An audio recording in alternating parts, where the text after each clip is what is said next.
Netcasts you love. From people you trust. This is Twit. Bandwidth for Ham Nation is provided by CashFly at CACHEFLY.com. This episode of Ham Nation is brought to you by NatureBox. NatureBox ships great-tasting snacks right to your door. Start snacking smarter with wholesome, delicious treats like lemon tea biscuits. To get your complimentary NatureBox sampler, visit naturebox.com/twit. That's naturebox.com/twit. And by DX Engineering. DX Engineering offers practically everything you need to outfit your shack, plus the fastest shipping in the industry. In-stock items ship the same day, Monday through Friday until 10 p.m. Eastern. For more information, visit dxengineering.com/hamnation. And by Icom. For more information, visit icomamerica.com/hamnation.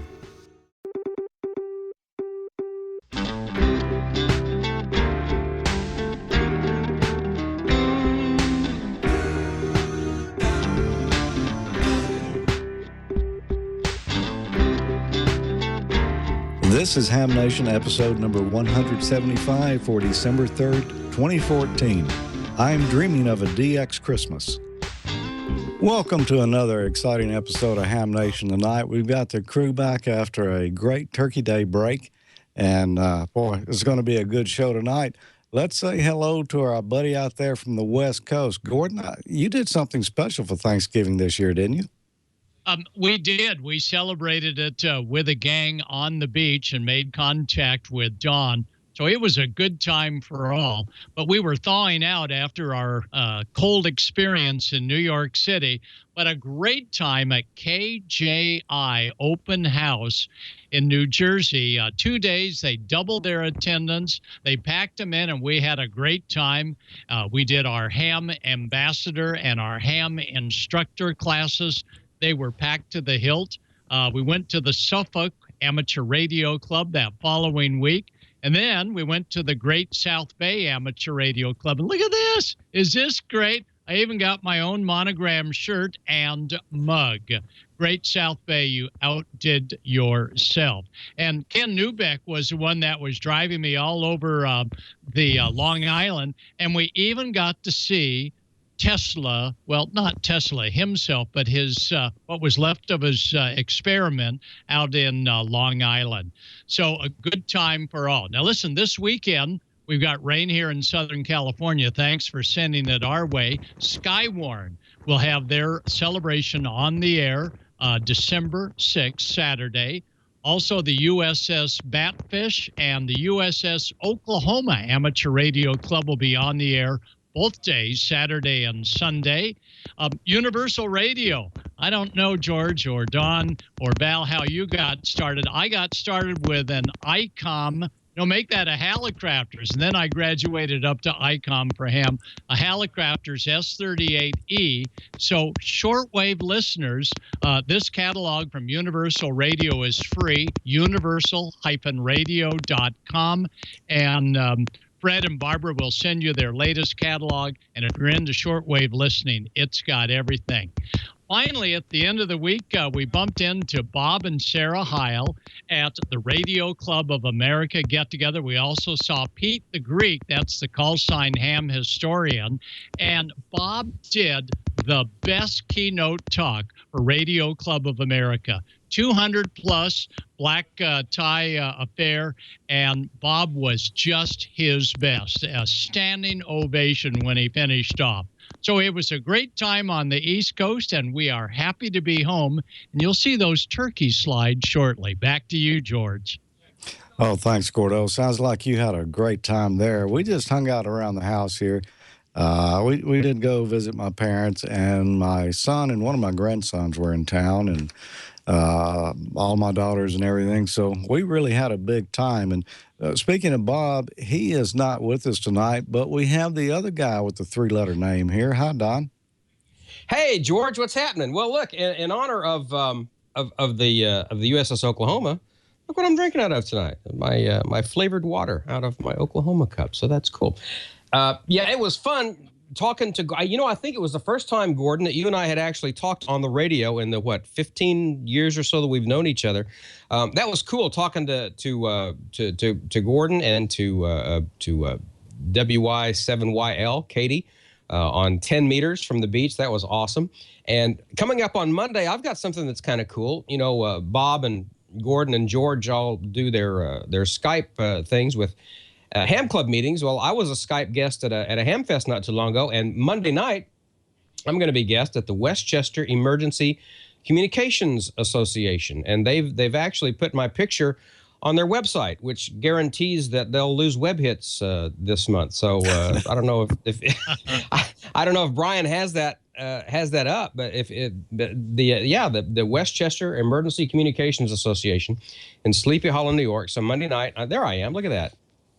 I'm going to be a guest at their Ham Club meeting. So thanks, guys, in advance for having me. I don't know what we're going to talk about, but we're going to have fun and stream of consciousness, kind of like we do here, I guess. But we'll have a lot of fun, and I'm looking forward to it, and it's a huge honor to do that. So hope everybody had a great Thanksgiving. We did, and I think the highlight of it was getting to talk to Gordon and Katie and Chip on the air. That was awesome. So George, back to you. Oh, thanks, Don. I think we've got one more host here tonight that's, I guess, still celebrating. Hi, Val. Hi, everybody. Well, as you can see, last night we started off being Whiskey 1 Alpha Whiskey Portable 9.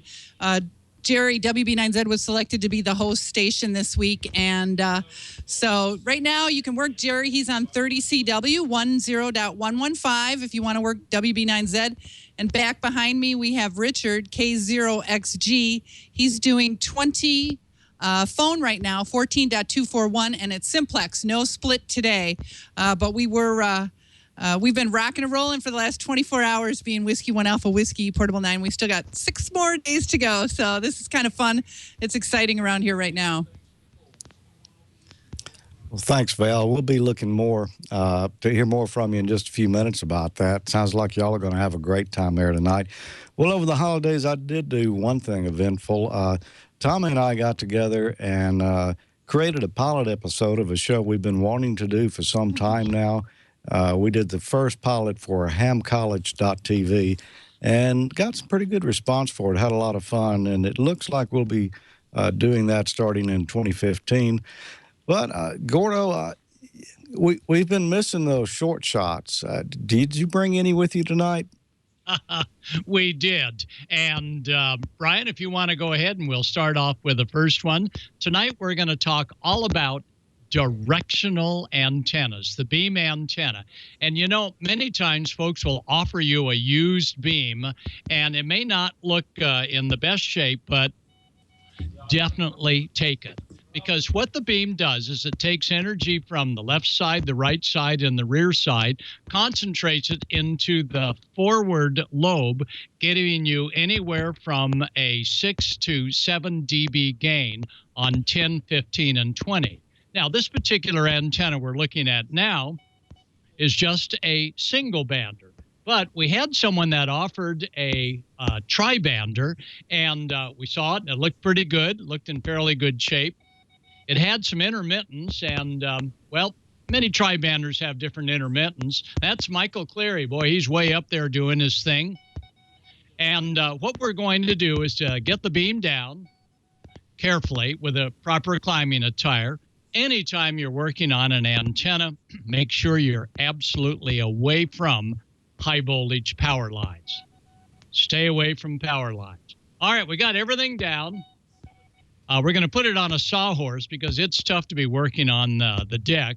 And make sure you've got the right tools. Now, these are Exolite. They're good, but they don't have enough depth to them for some of the things we were working with on this beam that we were going to reconstruct and put back up there. So make sure you've got all the nut drivers and all the proper tools before we head to put this thing together. First thing is take the old beam apart. And notice we're wearing safety glasses. We've got the tool there. And sometimes they come apart easily. And other times we got to really work at it. There's Patrick Williams, and he's got all of his tools ready to roll to pry those pieces apart. And out here in Southern California, next to the water, they many times get frozen. Well, we've got all the aluminum marked up. You always want to double check if you're buying or someone gives you their old beam that it's going to be on the phone portion of the band for 10, 15, and 20. It's a tri-bander. And here we are getting all the measurements out there. You want to make sure that you've cleaned off all of the areas of corrosion. So when you put this old beam back up in its new home, it's going to fly well. And double check all of your connections with either a digital or an analog ohm meter to make absolutely sure that that beam, when you get it up in the air, is going to fly. Here's the problem area on tri-banders that use a coil and a capacitor. Well, we look at this, and it's called a trap. It's an LC circuit, L for inductance, C for capacitance. The capacitance is the outside cover, and if we explore inside, you'll find the coil. But to get inside of the very popular Cushcraft beams, you got to remove this little black doodad. Just cut it off and keep it fairly neat because you're going to need to put it back on. And we cut it with a razor blade. And as soon as we do, we see something that always gives problems to those that have a beam that's become intermittent. See that little screw, little hex? That screw gets loose, so the outside capacity hat no longer makes a firm contact, and it creates non-resonance to trap that particular band. So you want to make sure that you tighten that one screw up that affixes the outside capacity.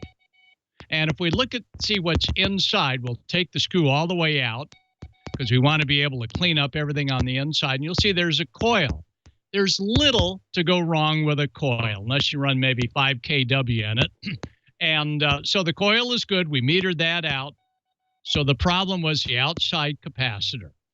Always make sure that you apply the grease. In chat room, you'll need to tell us what type of grease, conductive grease that is, do you recommend for putting a beam back together or for a new beam. So chat room, tell us what brand, and we'll mention that on the air on the HF net. And when you put the coils and the traps back together, make sure the holes, those are drain holes, are pointed down. And do your best to seal up each end so you don't have birds or mice making a little house inside your 3-element or 4-element beam coil. Then it's up on the roof. This is a little precarious here, but Michael's got good balance, and we're getting everything ready to go up on the roof. And once we have the beam on the roof, we do assembly of it. We then bring up the small tower, and this tower, as you can see, doesn't take a crane to get up there. One person, it's lightweight. So if you're thinking, well, a beam is just too big or too much, think again. I mean, this is one strong guy bringing that tower up on the peak of the roof. And once we have the tower in place, we're going to get the beam up there. And it's always good to try the beam with an SWR analyzer before you get it way up in the air. The SWR is going to be a little bit different. Now, at the tower, make sure that you've got it sealed well because we're having rain in California. In fact, if you're hearing snaps and crackles, it's probably our data line outside with water on the inside. We've had rain for 3 days. Hooray! But there's the base of the tower, and we've got it well sealed. And speaking of sealing, never want to leave a connection like this to the open. That's your coax cable. Used, and it comes from Universal Radio. We just talked about them. Coax seal. Goes on like silly putty. Make sure it's not real warm or else you'll get it all over everything. Seal up that connection well. Notice we made our own ballon. You don't have to go out and buy a ballon. You can make a ballon yourself, wind it around a vitamin bottle, and you're all set to go with your own ballon. And use big coax. Yeah, even on HF, you could get by with RG8X, but use the big stuff. LMR 400. DX Engineering has the very best coax, so check them out, and that's where to get your coax, DX Engineering. All right, we got the big coax. Now it's time to get the antenna up. Notice the traps are in place, and it's even got the 40-meter add-on dipole kit. You see that in the middle element. This is about a 3 or 4 hour job with just a couple people. It doesn't take all day. So if someone says, I got a beam for you, take it. Double check that as you get it up, that it's nice and resonant. We've got the 10-meter contest coming up shortly, and it's dropping right in. A little bit on the high side there. There's 20 meters. Yeah, 20 meters looks not bad. So that beam is going to fly. Now, this past weekend when we made contact with Don and the gang, there we were down at the beach with a homebrew beam that Chip K7JA put together. It was a great day. We made tons of contact. Don, your signal was good. But see that white vehicle in the background? It kept circling and circling us on the beach as we were frying the turkey. We didn't know what was going to happen. They kept circling and getting closer and closer. And there you go. We were busted. They just had to see what we were doing, and they had a nice look. They didn't stay for turkey dinner, but there we were at the beach, busted by the local gendarmes. But we had fun putting ham radio on the air. So we hope all of you will consider a 3-element beam. They're not horribly expensive if you buy them brand new, but get them used. That way you can mark all the sections and just clean them up and get them back on the air, and you'll have one great signal with a 3-element beam. That's it for today, and we'll look forward to hearing you all on the air on 40 meters. We'll turn the radio on right now, and we'll see you in about 45 minutes on 40 meters. All right, back to you, George. Boy, thanks, Gordo. That looked like a lot of fun there. I'm going to have to find me a used tri-bander or 3-element beam or something, because I don't have a beam here. I'm just using all wire antennas right now. And it'd be nice to have something like that on the upper HF bands. Well, Don, I'm feeling kind of hungry. How about you? Yeah, a little bit. A little bit. And it sounds like a perfect time for a NatureBox break, doesn't it? Certainly does. Let's just... Yeah. Wait, you got the salt and pepper lentil loops? Is that what you're chewing on? That's what I'm eating, and I didn't know that I liked lentil until I ate this. Oh, and I love lentil soup, but it's nothing like it's almost like a potato crisp. But anyway, baked lentil and potato crisp, and they're really, really good. But the one that has just blown my skirt up is the everybody likes honey roasted nuts, honey roasted cashews, right? Well, they've got these sriracha roasted cashews, which is why I'm wearing my sriracha T-shirt tonight. These things have a little bit of a sweet hint to them at first, and you can say, I mean, they're red. They look like sriracha. And you get that little bit of a sweet hint at first, and all of a sudden the pepper kicks in. It's not overpowering, but man, these are good. Now, here's the cool thing. NatureBox is giving you a chance to get a complimentary trial box of their most popular snacks, $2 shipping. That's it. So toss your candy bar, skip the chips. They're no good for you. Do what George and I do. Get NatureBox. Delicious, wholesome snacks, naturebox.com. They've got hundreds of delicious snacks. You don't feel guilty about eating them because they're better for you. No artificial flavors, no artificial colors, no artificial sweeteners, 0 grams of trans fats. Ooh, that sriracha's kicking in back on my throat right now. 0 grams of trans fat, no high fructose corn syrup. You even find snacks with no added sugar and without gluten, but with sriracha. So there you go.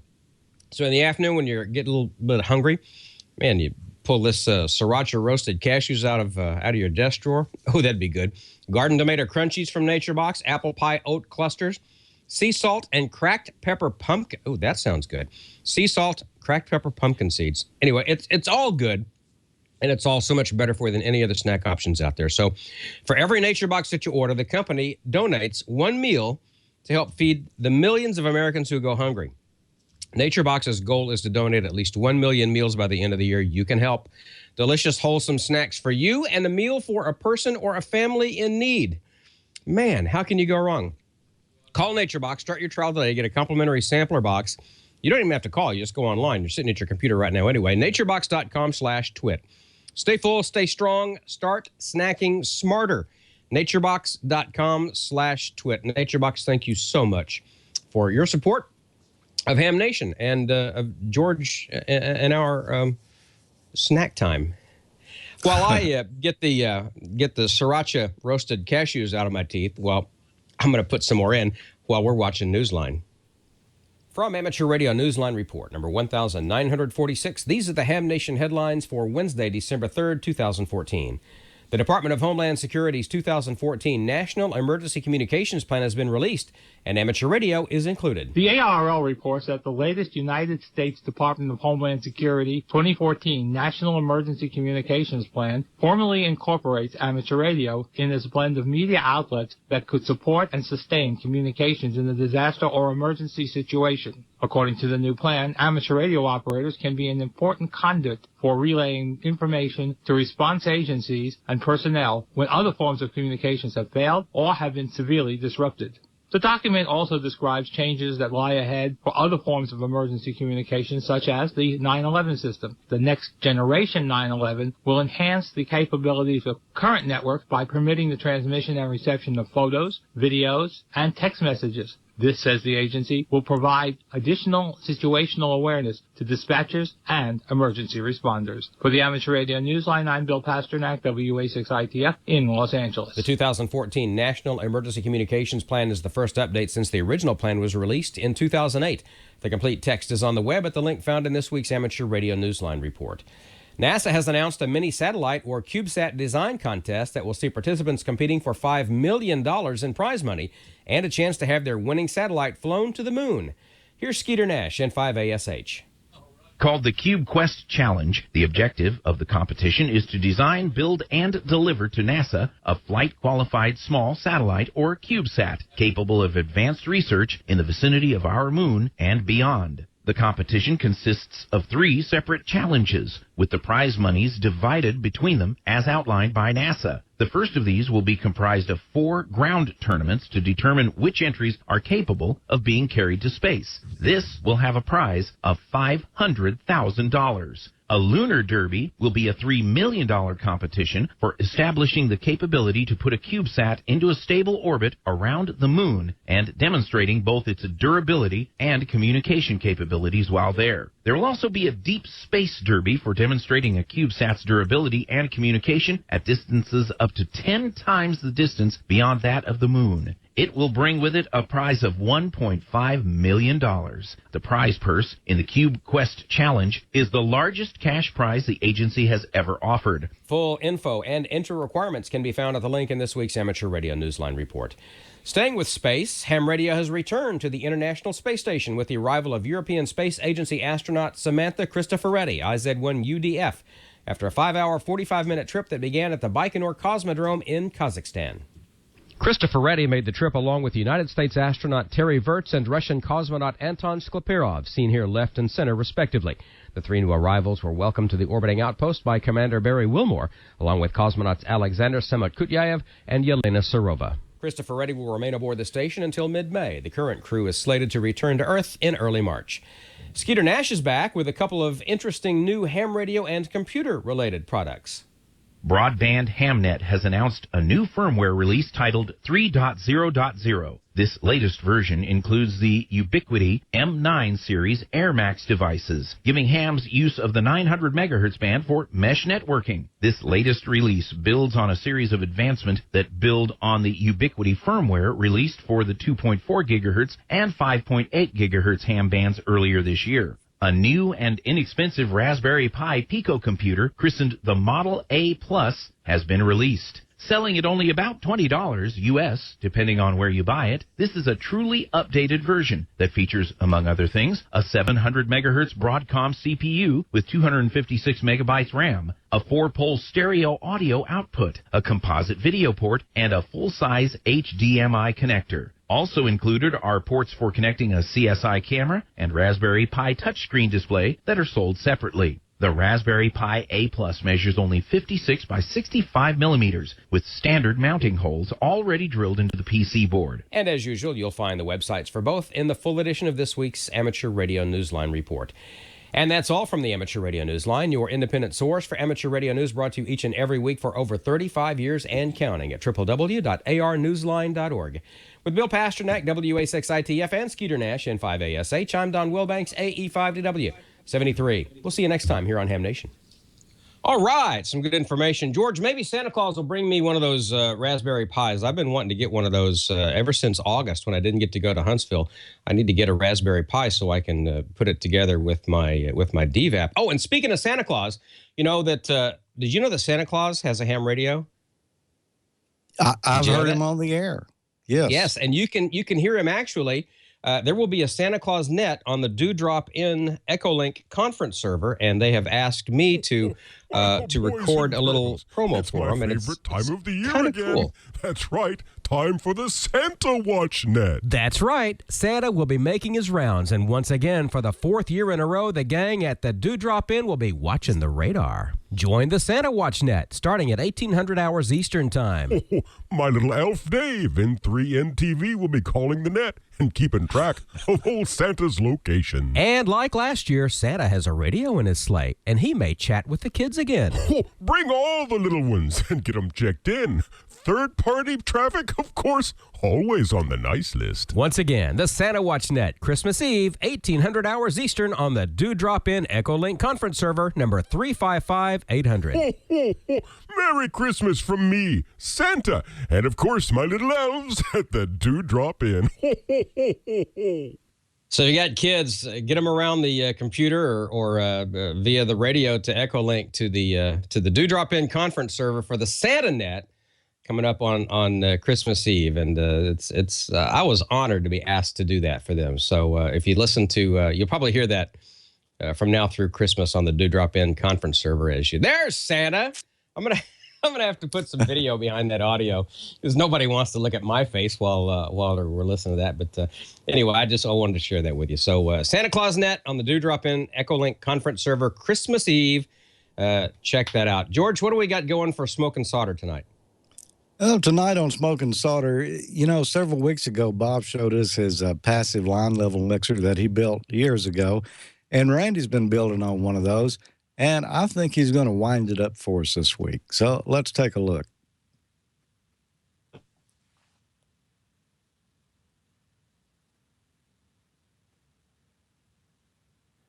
Here's the schematic for the mixer. There's 4 pots, and each pot has 3 connections. So one is going to be ground. The wiper will be from the audio in from each of the channels, and the other end of the pot is the common, which connects all 4 pots together with the output of the mixer. And what we want to make sure of is that when we turn the pot clockwise, that we have the least amount of resistance from the input to the output. So we want it up here at the top. Okay, to see which lug on the pot is which, I have my digital multimeter, and I've got it set for the resistance, or ohms range, so I can measure resistance. I have 2 test clips here, so I'm going to connect one to the center lead on the pot, and I'm going to connect the other one to the left-hand lug on the pot. And as I vary the knob here, you can see the resistance changes. So what I want to find here is that when I'm all the way clockwise, that I have 0 resistance, because that would be the straight through path for the input to the output.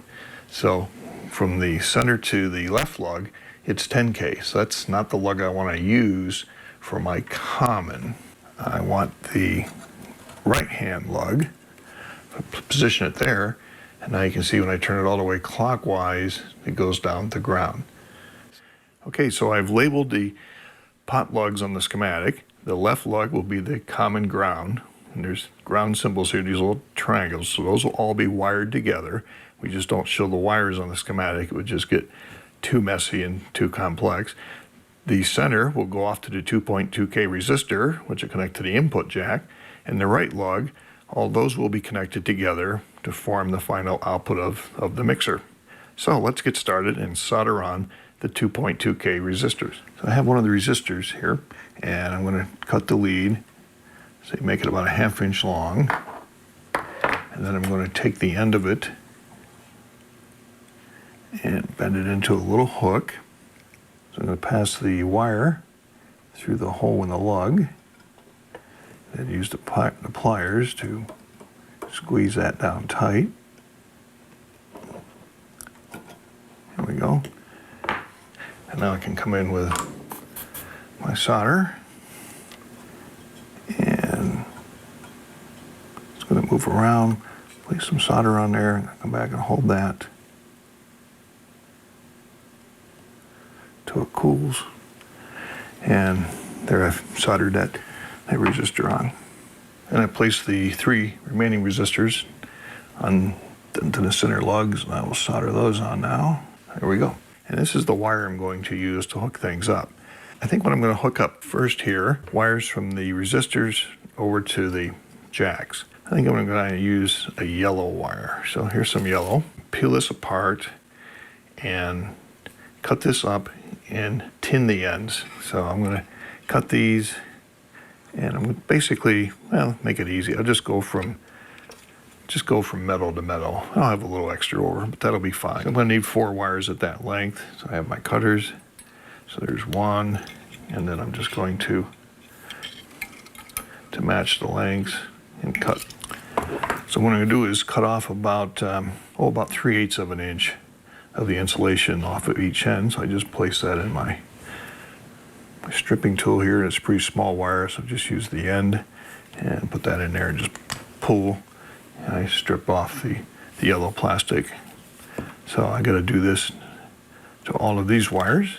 I'll be back in a second. So one of the things I like to do with this wire, since it's twisted, is to tin the ends. So I've twisted the wires all together, and I just put just a tab of solder on here, run it over the wires like that, and that tins it and keeps all the strands together, which will make soldering much easier. So I have a lot of tinning here to do. Stand by.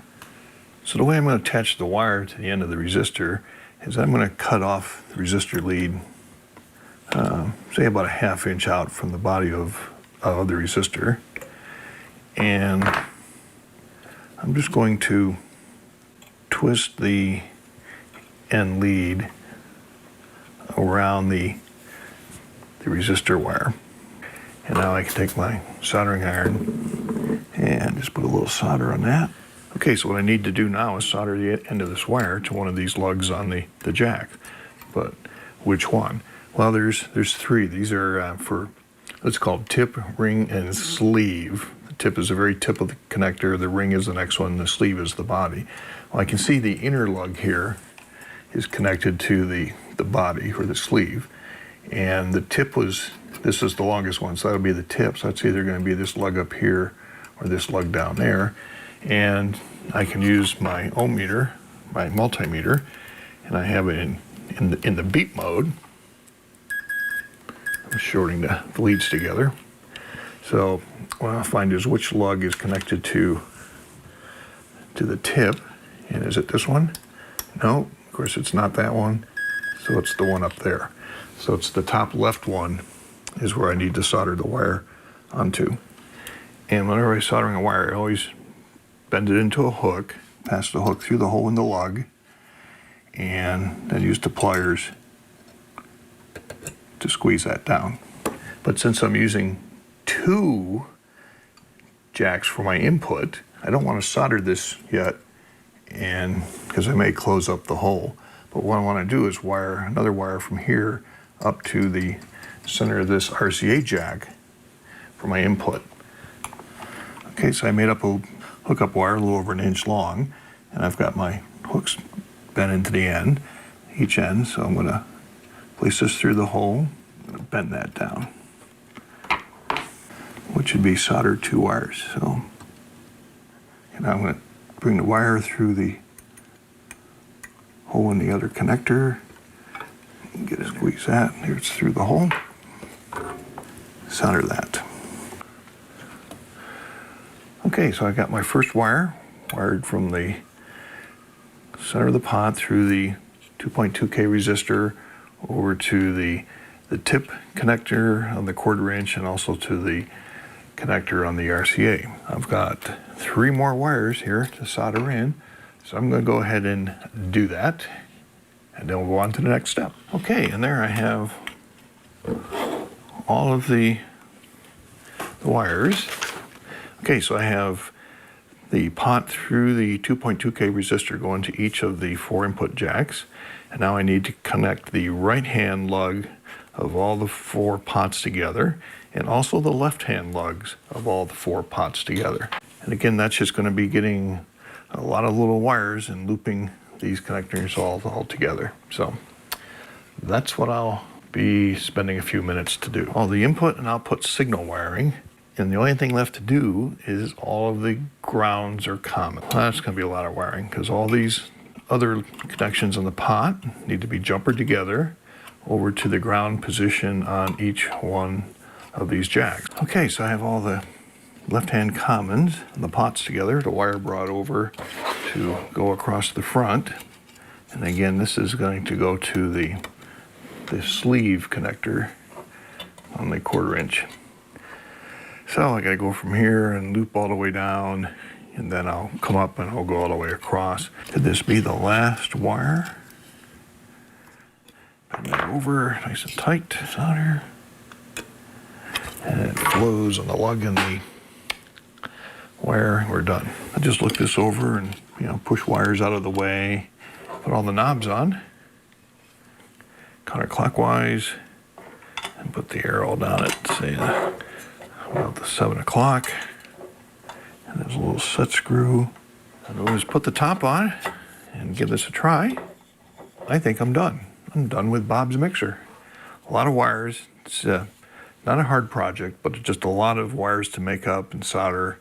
And just take your time. Check things with an ohm meter if you're not sure which lug to connect to, and you'll be fine. Thanks for watching, Randy, K78GE. Well, that was interesting, Randy, and apparently it worked because you're using it there. I'm not sure if that's the same schematic Bob had or not. I'll have to go back and look at his. This is generally the way I build a mixer. I've got the inputs here, and they all tie to the top of the pot, and the wiper goes over here to this string of resistors that I call build-out resistors, and then they all tie together and go to the output. Exactly the opposite of what Randy showed there, but I believe either way will work for you. Let's go on into our questions here.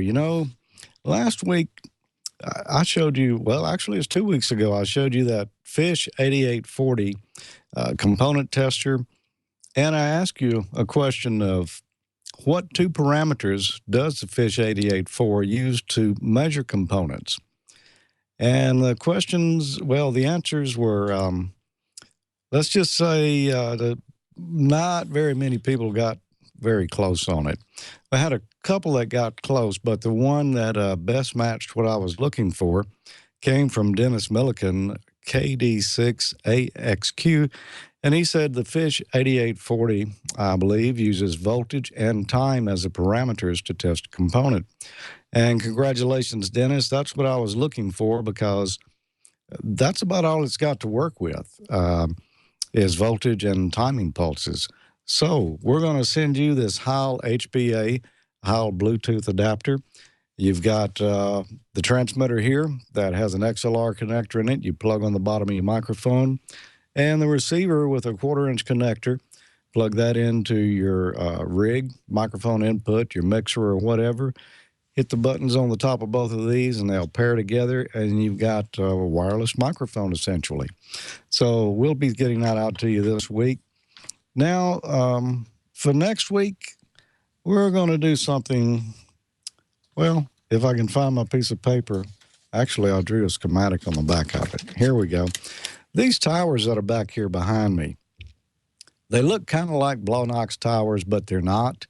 The best I can tell, it looks to me like there's only 3 legs on them. There's not 4 legs like a Blow-Knox has, but maybe they are Blow-Knox, and I'm just wrong about that. But these towers came from KGO's transmitter site based in Newark near the Dumbarton Bridge, and 2 of KGO's 3 towers partially collapsed during the Loma Prieta earthquake on October 17th, 1989. They ended up replacing all 3 of them. Let me just move out of the way here so you can see them. The first tower over here looks like it's still erect and okay, but I think the top is bent a little bit. The middle one is pretty well collapsed, and then the one over here if I can get my finger in the right place. I'm not a weatherman, you know, so this one really took a bad lick. But let me just move out of the way for a second.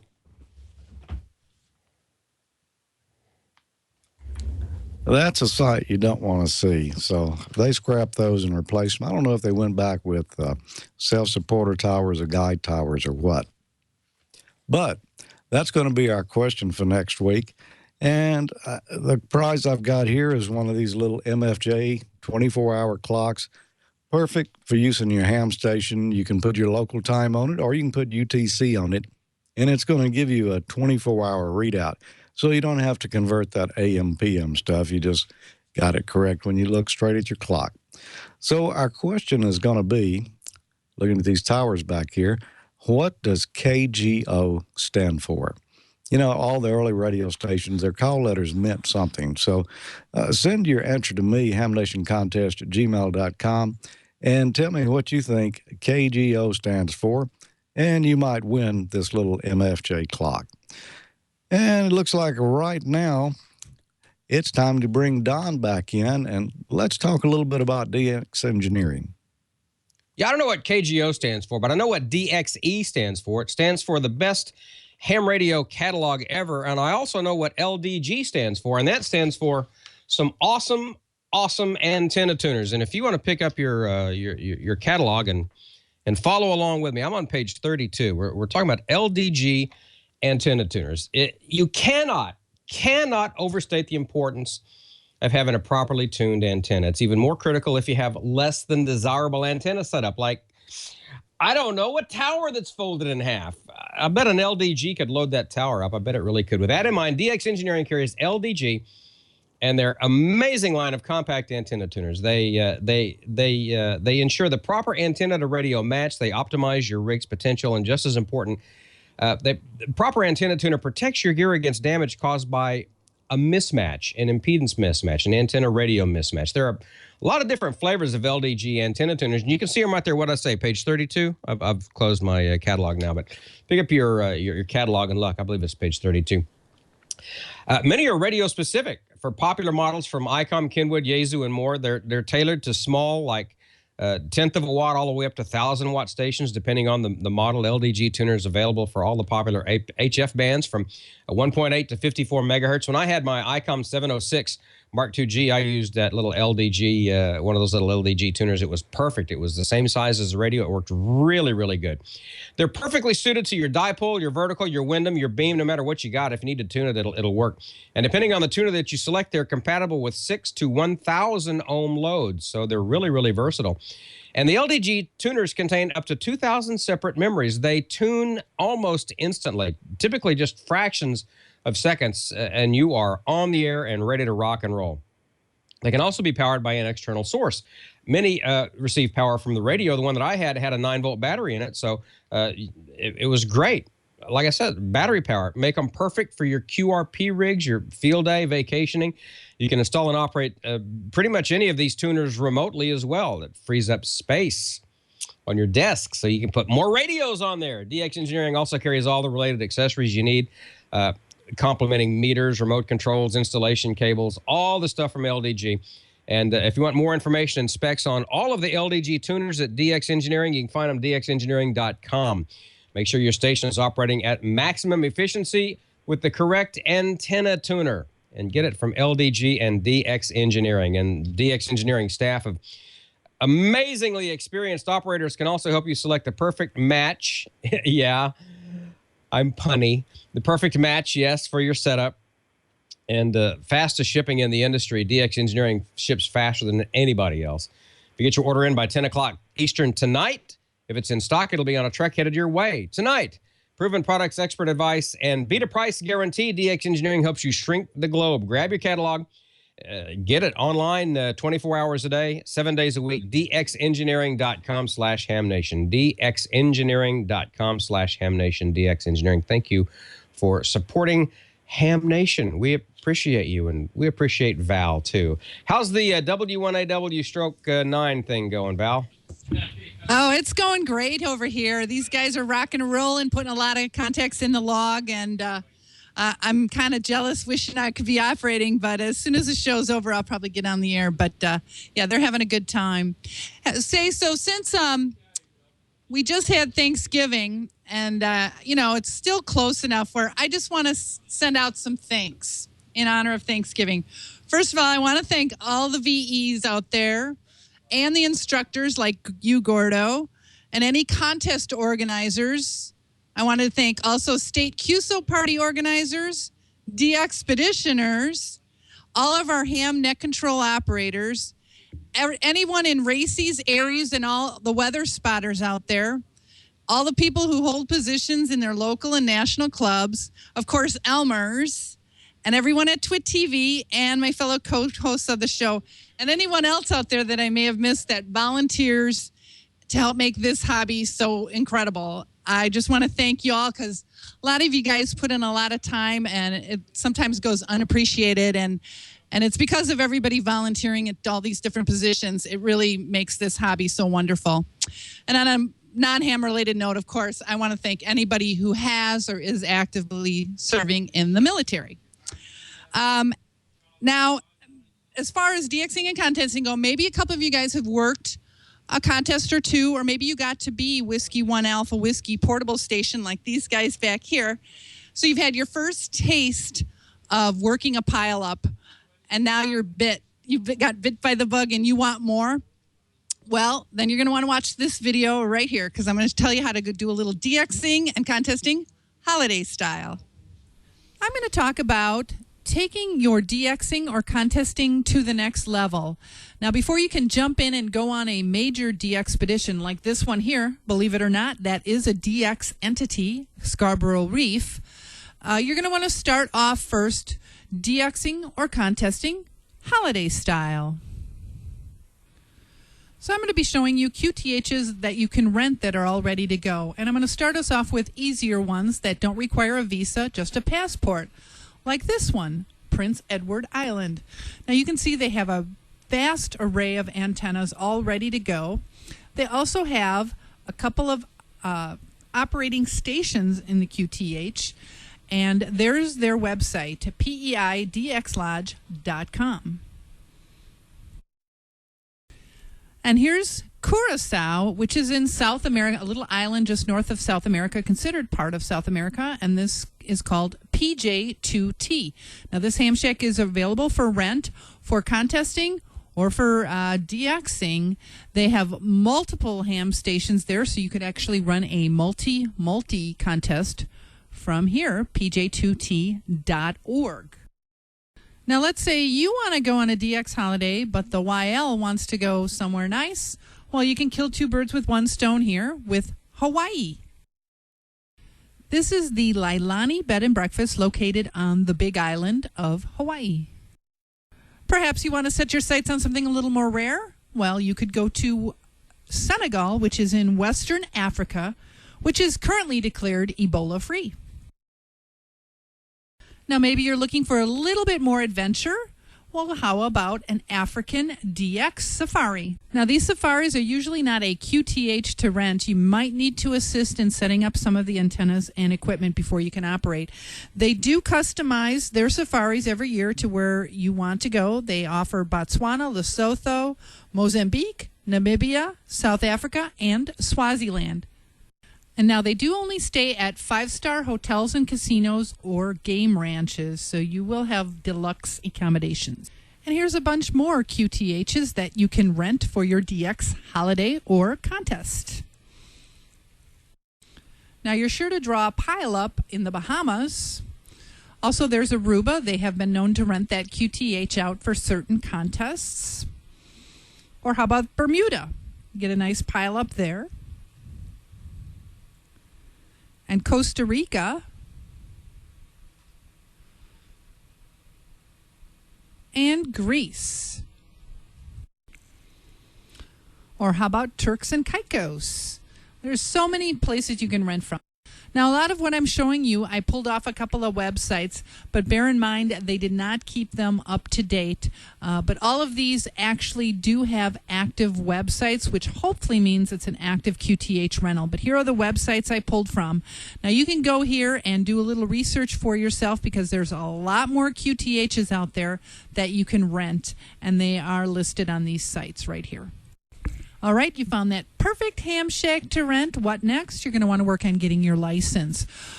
First, you want to find out if the country you're going to participates in SEPT. If they do, then you can operate using your call sign with the country code prefix. Also, the ham shack you're renting, those people are a great source to get your help in getting licensed as well. And if you are going to Canada, you don't need to worry about it at all. So what is SEPT? It's the European Conference of Postal and Telecommunications Administration. So if you do operate under a SEPT agreement, you'll need to bring your original U.S. license, proof of citizenship, which is your passport, and a copy of the FCC's public notice in English, French, and German. Now, this whole licensing thing can be pretty complicated, so if you have any more questions, the ARRL website is an excellent resource for getting your license. So what do you want to bring in your bag of tricks? Well, it's always a good idea to bring your own microphone, headphones, and paddle. Now, if you have a laptop, that's a great idea to bring as well, so you can do your electronic logging from that. Also, a couple copies of your FCC license, some kind of headlamp or flashlight in case you need to do any midnight antenna work, and of course, some spare batteries. And bug spray and sunscreen is always a great idea. Now, if you plan to bring your own radio, it's always best to put it in your carry-on.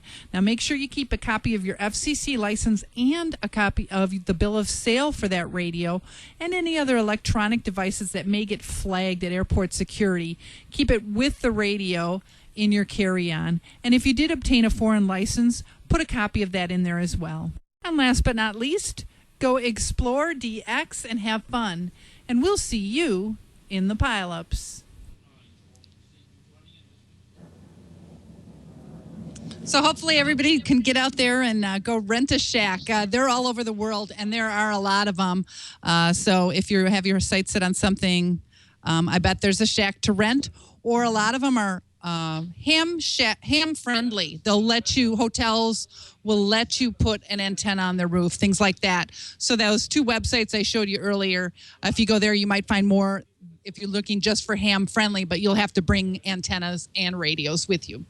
As far as DXing goes, Brian, if you want to throw one of those photos up there, Juan Fernandez Island is going on right now, and that is going on through Friday. So if you haven't worked them, get on the air and work those guys. Also going on, well, next slide. There you go. South Georgia Island. This gentleman and a newly licensed Wild Ham, they're restocking these islands down there.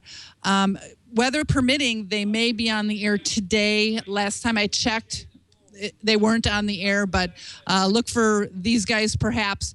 But if they don't, not to worry, there is a de-expedition or there's something you can always work. So as far as contesting goes, this weekend is the big 160 contest. That's a really big contest. Also, 10-meter Riddy is this weekend. And the Ukraine DX contest is also going on this weekend.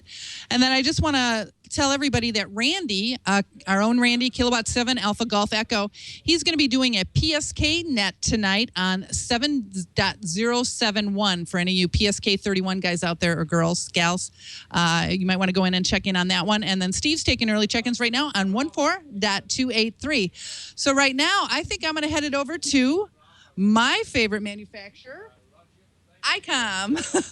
Looking for a new rig that combines time-honored analog functionality with the ability to give you safe, hands-free operation via optional Bluetooth module? Check out Icom's new IC2730A. This dual-band analog-only mobile has a great interface and enhanced radio features for your next 2-meter 70-centimeter adventure. Icom's IC2730A is built military tough and has a large high-contrast display, approximately 1.5 times larger than its predecessor, the IC2720H. It's got a white backlight for easy readability and independent band controls. Practical 2730A features include wide frequency coverage, VHF-VHF and UHF-UHF simultaneous receive capability, 50 watts output power on VHF and UHF bands, and 1,052 memory channels. You can combine the IC2730's classic analog functionality with optional Bluetooth compatibility.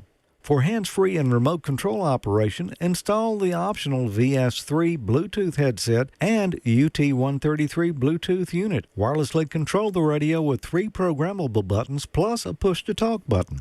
Make sure you visit icomamerica.com/amateur for more information on the IC2730A dual bander and other great Icom amateur radio rigs.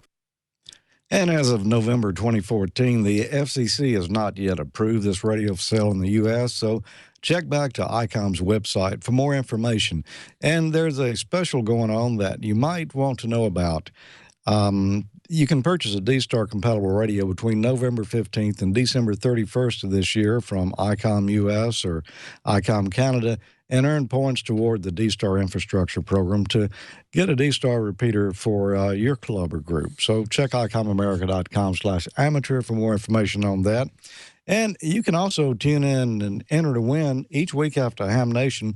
Go to icomamerica.com/HamNation, throw your name in the hat for some great swag prizes from Icom. Not only that, you could win a T-shirt or a hat or something, but you're also going to be registered to win the monthly grand prize.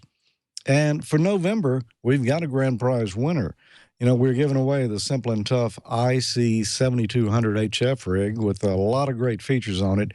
And our winner was James Jones, AB4D, from Front Royal, Virginia. So congratulations, James. You're really going to love that rig. For December, the grand prize is going to be the new IC2730A dual-band analog mobile we just saw, with a great interface and enhanced radio features like military tough construction, larger high-contrast display, 50 watts on VHF and UHF, plus those optional Bluetooth compatibility options for hands-free and remote operation. And that radio, of course, has not been approved by the FCC yet, so that will have to happen before they ship it. But go throw your name in the hat, icomamerica.com/HamNation, and hey, somebody's going to win it. Might as well be you, right? Well, let's get Amanda on in here and see what's going on in the chat room tonight. Amanda? Thank you, George. And that was great, Val, by the way, the Rent-A-Shack. Hey, Brian, I sent you a couple pictures. Just wanted to show everyone. This is our first year having a tower, so we decided to put up Christmas lights on it this year. Jeff loved that, by the way.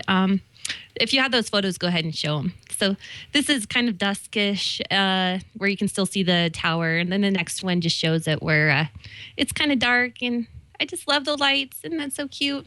Anyhow, had to show off that. Maybe next year, well, we're working on a star too. So anyhow, thanks, Brian, for doing that. Appreciate it. In other news, I've got some questions going on here. And first, some announcements. KC1BNT Tim, he'd like to announce that he got his general license last month. And also Regatta, who's on the chat tonight with us, she'd like to announce that she just passed her test last night for technician. So congrats to them. All right. Other news, Florida Gulf Coast Amateur Radio Council is hosting a Tampa Bay Ham Fest on Friday, December 12th and Saturday the 13th. So just Google that if you need to find out some more information on it. And now let's get to the questions, shall we? I've got KB0HVB, and Gordo, I'm going to send this to you. He says I'm sorry, I lost my place. He says his niece wanted to talk on the radio, and he was wondering, since she's not licensed, what can she do? What are the rules about letting unlicensed people take the mic and talk, and whether there's anything difference between HF and your local repeater? What are the rules? What can you do? What can you not do? Okay, that's a good question. Third-party traffic, perfectly okay within the United States, and it is okay with certain foreign countries. But talking locally, no problem. Just remember, every 10 minutes, the control operator needs to give that station's call sign and then hand the mic back to the third party and then go for 9 minutes and 59 seconds and have a ball getting ready to get their own license for ham radio. Back to you. That's great. And that takes care of the answers for who can check into the SantaNet as well. And we know Don is encouraging everyone to be on the SantaNet. So I hope you get your niece on there, and lots of others will listen as well. All right. Thank you. Let's see. KK4TEW Kent has a question. I'm going to send this one to you, George. He says he has a TS50 with the IF-10D interface with the USB cable. PSK31 works fine, but he's trying to get WinLink and WinMore to work with just the IF-10D interface. No Signalink or any other TNC. Is that possible? And if so, how can he do it? Well, that's not a good question for me because I don't know the answer. We need Brandy. Yeah. WinLink's a little different. I'm really not sure what's all involved in that. I think it needs a TNC of some type, but I really can't answer that. Don or Gordo, do either one of y'all know the answer to that? Yep, the TNC for the TS50 will do well. And there's a very expensive TNC for doing WinLink, but it's like $1,000. But you can do WinLink at a slower rate or even win more, but you sure need that TNC. Great. And Gordo, just for a follow-up question, what do you use WinLink or WinMore for? We do that for sending large files of information. We used it just a few weeks ago for emergency preparedness, where we were sending lists of necessary supplies needed at a evacuation center out here in Southern California with all the rains, finally. So it's a great way to send a perfect copy and not have to say 12 cots, 47 blankets, and 39 pillows over. Very good. Now, would you say that that is kind of replacing Packet? Yep. Packet is still for short messaging, but WinLink and WinMore have really taken over on being able to send a really perfect copy and large files in a relatively short amount of time. Very good. And I appreciate that. I know a lot of people nowadays have WinLink email addresses. Maybe we should talk about that on an episode sometime, go more in depth with it. But thanks so much, Gordo. It's really nice to have you on the show, and I hope everyone had a great Thanksgiving. With that, you guys, I don't have any exceptional questions or anything. I just like to say I missed everyone from last week. And Don, one question for you I got a couple weeks ago. They said, what do you run in your Jeep? They know that you have a Jeep Wrangler. What's your setup in your Jeep? I have an Icom 7000, and I have the Comet CA2X4SR, which is a nice dual-band VHF-UHF antenna. It's the SR stands for Search and Rescue. It's very wide-banded, very durable, great antenna. And for the HF side, I run a Little Tar Heel 2. And I have a turbo tuner that I use to run that. But actually, that's all taken out of the Jeep right now. The Jeep is getting ready to get the timing chain replaced in it, and then I believe it's going up for sale. So I will be Jeepless. But that's what I was running in the Jeep, and that's a great combination. And the 7000 works great in that. The 706 Mark II G works great in the Jeep as well. So.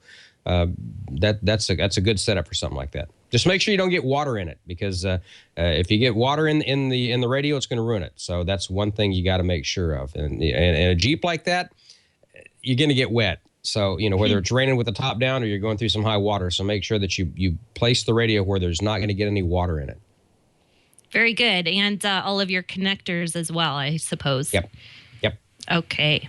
Well, hey, you guys, great show tonight. Lots of information. I thought I want to go to Bermuda now. What about you, Don? Where would you go? I would Turks and Caicos, I think, because I want to go scuba diving at Turks and Caicos, and I'm not operating the radio. I want to go. I wonder if you can. No, probably not. I'd really have to waterproof the radio then, wouldn't I? If I have a full helmet with a microphone in there, a full comm scuba helmet, and a radio and a gel cell battery in a dry box and a buoy with an antenna on it. I'm not sure that would work, but. A man can dream, right? That would be the coolest thing ever. I think somebody should do the demonstration of that.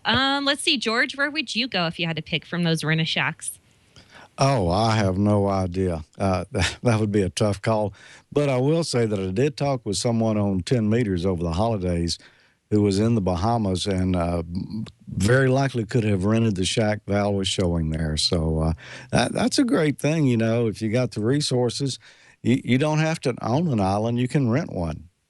That's right. And if you go with a group, less cost, so everybody can chip in. Gordo, I know you already live in an oasis, but where would you go? Oh, back to Hawaii. I love Hawaii. King Henry VI, here I come. Okay, so no more New York then for you. Oh, I love New York. I mean, the New York folks went out of their way to make me feel comfortable in their very chilly city. So I think I'll warm up in Hawaii next. Very good. Oh, that sounds great. And we still have to wait for Val to announce where she's going to go on her de-expedition with Jerry. I know he's going to Navassa Island. So anyhow, you guys, that's all I've got for tonight. George, go ahead and take it away. Thanks, everyone. Well, thanks, Amanda. Great to have you back on and everyone with us tonight. You know, we didn't do a show last week, so, boy, it's good to get things running again.